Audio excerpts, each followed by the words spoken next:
नमस्कार शेतकरी मित्रांनो, कांदा उत्पादक शेतकरी बांधवांसाठी आताच्या क्षणाची सर्वात महत्त्वाची आणि मोठी बातमी कांदा भावासंदर्भातील कांद्याच्या भावात या ठिकाणी घसरण कशामुळे झाली आहे आणि आणखीन घसरण होणार का त्या संदर्भातील महत्त्वाचे अपडेट कांदा भावासंदर्भातील घडामोडी आपण या व्हिडिओच्या माध्यमातून जाणून घेण्याचा प्रयत्न करणार आहोत। तरी महाराष्ट्रातील तमाम कांदा उत्पादक शेतकरी बांधवांना एकच विनंती, व्हिडिओ शेवटपर्यंत बघा। अतिशय महत्त्वाचा हा व्हिडिओ जर आवडला तर नक्कीच लाईक करा। सांगा चॅनलवरती नवीन असाल तर माझा महा हवामान आपल्या YouTube चॅनलला सबस्क्राइब करून दुसरा बेल आयकॉन म्हणजे घंटा दाबू नका, जेणेकरून माझ्याकडे नोटिफिकेशन तुमच्यापर्यंत सर्वात अगोदर पोहोचते। चला तर मित्रांनो, काय त्या संदर्भातील सविस्तर संपूर्ण महत्त्वाची अपडेट बातमी आपण या व्हिडिओच्या माध्यमातून जाणून घेण्याचा प्रयत्न करणार आहोत। चला तर सुरुवात करतो आहे। दुसरीकडे केंद्रीय कृषी मंत्रालयाच्या अहवालात म्हटले आहे, एकंदरीतच बातमी आहे, कांदा निर्यातीवर 20% शुल्क रद्द केले नाही तर दरात आणखी घसरण होण्याची शक्यता। बघा दुसरीकडे काय महत्त्वाची अपडेट आहे।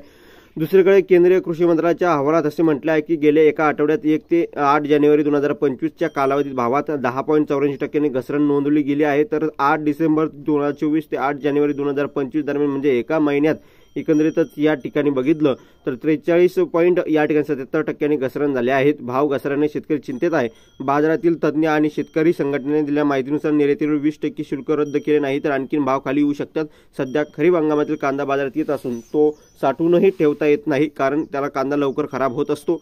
कांद्याची मोठी घसरण झाली आहे। कृषी मंत्रालयाच्या माहितीनुसार या ठिकाणी 8 जानेवारीला कांद्याच्या सरासरी किंमत 2128 रुपये प्रति क्विंटल होती, तर महिन्याभरापूर्वी 8 डिसेंबर 2024 रोजी हेच भाव 3780.56 रुपये प्रति क्विंटल होते। सध्या सोलापूर, येवला आणि धुळे मंडीत कांद्याचे किमान भाव केवळ 200 रुपयांनी प्रति क्विंटल म्हणजे 2 रुपये किलो झालेला आहे।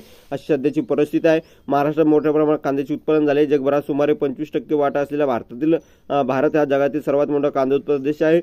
तर भारतीय सर्वात मोठा कांदा उत्पादक महाराष्ट्र आहे। महाराष्ट्र देशात 43% कांदा उत्पादन होते। महाराष्ट्रात कांद्याचे भाव घसरल्याने शेतकऱ्यांमध्ये सरकार विरोधात रोष आहे आणि एकंदरीतच या ठिकाणी बांगलादेशच्या रिपोर्टनुसार सुद्धा बांगलादेशमध्ये या ठिकाणी नेमकं त्या ठिकाणी कांद्याची या ठिकाणी जे काही लागवड आहे ती वाढल्यामुळे आपल्या हक्काची बाजारपेठ आपल्याला गमावी लागते। जर कांद्याला 20% निर्यात शुल्क तुम्ही कमी केले नाही आणि कांदा निर्यात होऊ दिला नाही तर कांद्याच्या भावात आणखीन घसरण होण्याची शक्यता आहे।